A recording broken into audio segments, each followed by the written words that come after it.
welcome or welcome back to my channel. My name is Ashley, and in today's video, we are talking about the dark side of trick-or-treating in the 90s. Remember Halloween in the 90s? When the streets were packed, you couldn't even drive a car down the street. It would take an incredibly long amount of time. Pillowcases overflowed with candy. You would go home 2 or 3 times to empty out your sack and back out to refill it. And your biggest worry on Halloween night was running out of daylight or losing your friends. Then everything kind of changed. And a lot has changed about Halloween. Maybe I'll cover that in another video, just in terms of the way we used to celebrate and the way that the holiday was so alive. That is a whole nother topic I would like to get into. But for this one, we're talking about fear that crept in the mid-90s to everyone's trick-or-treating experience. Parents started checking candy, searching for needles, razor blades, or poison.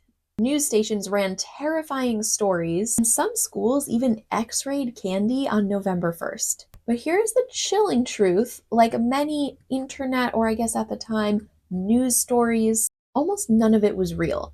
This reminds me of the Momo challenge, where everyone was up in arms. There was a big frenzy over Momo, and really none of the stories about it were true. But still, just like Momo, the infamous razor blade in an apple story caught fire, and a moral panic spread just as quickly as flames. There were no actual confirmed razor blade in an apple stories or any kind of needles in candy. This was quite literally an urban legend of the time. I remember being a kid in the 1990s, and I would hear stories about it. I didn't really take it very seriously.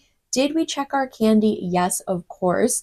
Anything that was already opened, we would throw away, but we weren't like super diligent about it. It was just more of, if it's open, throw it out, enjoy everything else. Our parents did not check our candy. We checked it ourselves. Our parents advised us to, but they weren't in there with a microscope, fine-tooth comb going over all of our different candy pieces. The only actual confirmed Halloween candy murder took place in 1974, before any of this candy panic started, when a father poisoned his own son's pixie sticks to collect life insurance. Yet that one single crime poisoned decades of trick-or-treating for others. Or maybe not decades, but at least a decade. After the 90s had come and gone, a lot of people switched over from trick-or-treating to mall trick-or-treating, trunk-or-treating, haunted hayrides, events in other local spaces, more safe, sanitized versions of trick-or-treating, so that Halloween, a night that used to feel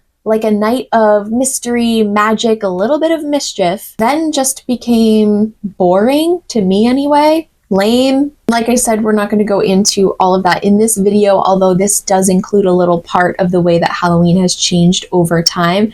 I personally think that trunk or treat is the lamest thing I have ever seen. I do think it's very cool how cars decorate their trunk, and I just don't agree with it replacing the traditional trick-or-treat experience. I think it's fine to do a trunk or treat, but I think you should still go trick-or-treating. I don't like this replacement that has happened over time, where fewer and fewer kids every year are going door to door, which then, as a result, fewer and fewer houses are decorating for the holiday, and then just fewer people participating in general, which is really sad and disheartening to see, especially for someone like myself who loves and thrives off of Halloween and spooky season. So Halloween may have lost some of its danger, but it lost almost all the magic in the process.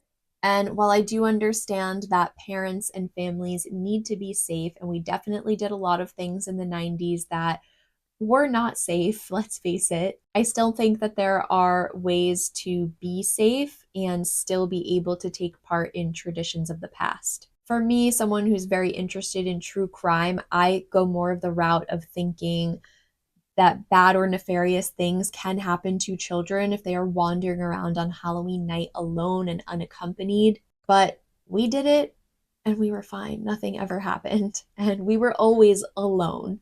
And by alone, I mean without adults. We were with groups of friends, never actually by yourself. but there were no parents around, except for the ones handing out candy at their doorsteps. So when you see streets or neighborhoods, maybe your own, that seem super empty on Halloween, fear that crept in the 90s is a small part of the reason why. We've, in a sense, lost that fearless Halloween that used to exist. If you disagree, please let me know in the comments and tell me why. I would love to hear your point of view.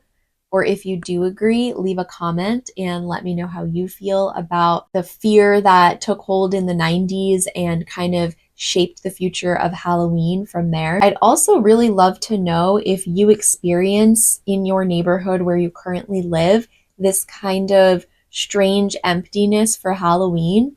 I just remember being a kid and like I said, the streets were fully packed. I remember one year my dad had picked me up from somewhere that I was trick-or-treating in a nearby neighborhood, not too far, but far enough that he had picked me up. I think it maybe had started raining or something. I honestly don't even know how I got a hold of him to pick me up. Maybe it was planned beforehand because we didn't have cell phones. But he ended up picking me up and driving me back home. And I just remember trying to drive down our street, and it was just a sea of children to the point where, like, you know, when you see a celebrity leaving a building and the car is trying to navigate through a giant crowd, that's what it was like. We couldn't even get down the street. And now today, it's just not like that anymore. You barely see kids trick-or-treating. And maybe I just need to move neighborhoods because I have heard that there are some neighborhoods where the streets are still filled with kids. I don't know where that is, but it's not where I currently live and it's not where I grew up. My parents' street, that same street that we couldn't even drive down in the 90s, is now almost empty. There's just a few trick-or-treaters here and there, and that's it. I think it's really sad. But like I said, I'd like to know what your experience is in 2025 and if it's the same. Sorry if you hear jingling. My dog is trotting around and his collar is making that noise. Let me know in the comments your thoughts, and thank you guys for watching and joining me. I will see you in the next video.